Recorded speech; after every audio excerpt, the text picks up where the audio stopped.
साताऱ्यामध्ये सुद्धा मुसळधार पाऊस कोसळतो आणि त्यामुळे कोयना धरणातील पाणीसाठ्यात झपाट्याने वाढ होतीये। ओएसिस फर्टिलिटीच्या तज्ज्ञांनी IVF उपचार पद्धतीद्वारे 1 लाखांहून अधिक जोडप्यांना मातृत्व प्राप्तीचा आनंद दिला आहे।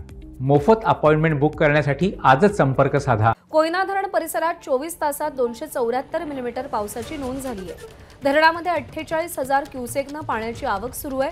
पावसामुळे अनेक छोटे पूल पाण्याखाली गेले।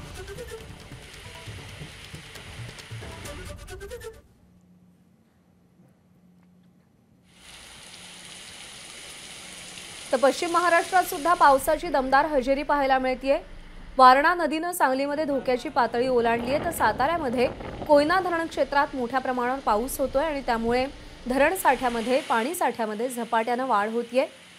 अनेक छोटे पूल पाण्याखाली गेलेले आहेत, त्यामुळे वाहतूक करताना काळजी घ्यावी असंही आवाहन केलं जात आहे। कोयना धरण परिसरात 24 तासात 274 मिलीमीटर पाऊस नोंदवला गेलाय।